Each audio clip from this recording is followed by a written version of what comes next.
যা হয়েছে আমার রিজিক এর দূরে শেষ। এখানে আসি আমি প্রবাসী কল্যাণ ব্যাংকে গেছি, আমরা 3-4 জন, যে ভাই আমরা তো ভাত টাত খাই না, এই কতক্ষণ আঙ্গারে বিমানে উঠেছে, খানা নাই 3 দিন আজ যা পেটের খিদা মরে যেতেছি, হয়তো মোবাইলে চার্জ দি দেন আর নয়তো 200-400 টাকা দেন, ভাত টাত খাই ইয়ে বই এর কাছে হাতে ভাই ধরি, মনে করেন মোবাইল কেন চার্জ দি বাড়তে নেবার দিয়ে আনতেলে দামু আর না আনতেলে কত বই। কি বলছে তারা? হে বলছে সরকার এর জন্য কোনো ব্যবস্থাই করে নাই। সরকারকে কি বলবো না এখন?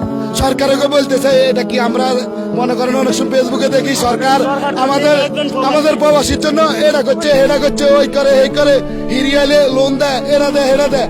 আরে লোন দেয় দূরে থাক, এনে হারের কিতা করি, একবেলা ভাতের দিয়ে দেয় না। এরা আই কোন দেশে বাস করি, আই এতদিন আমরা গুলো রেমিডি ছাড়াই না, কষ্ট করি 7টা বছর উমান আমি ডিউটি করে পয়সা বাড়াইলো, এখান থেকে আমার সরকার রেমিটেন্স পাই নাই। আমার বাড়িতে এতই আমি ফকির না, কিন্তু আমি অন না খাই মরি, এখানে আসি। আমার বাড়িতে আল্লাহর রহমতে আমি উমান করে আসি, এখন আবার সৌদি করে আসি। আমার বাইশের তলে 7,000 রিয়েল, 7,000 রিয়েলে বাংলার কত? 1,000 রিয়েলে আপনার কত টাকা? 32,000 টাকা। তাহলে আমার 7,000 রিয়েলে কত টাকা? আর আমি এখানে ভাত খেতে না, আমি ওইখানে দোকানে যাই সিগারেট খাই, বেটারে কই ভাই একটা সিগারেট দেন। আমার দেশের মানুষ কত খারাপ, কই আমি এমনি আইছি, সব আমি দেওয়াইছি, কবি সিগারেট কিনে থুই গেছেন নাই।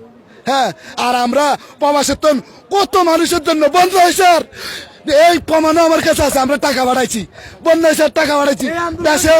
আমার বাড়ির পাশে ওই লোক অসুস্থ, ওই লোকের এটা হেলাল হেলাল, এই তোর বাড়ির পাশে অমুক অসুস্থ হয়ে গেছে, মসজিদের সাথ দিতে পারে না, মসজিদের রড দিতে পারে না। আমরা 1,000 পাচ্ছি, 500 পাচ্ছি, বাড়াইছি, কিন্তু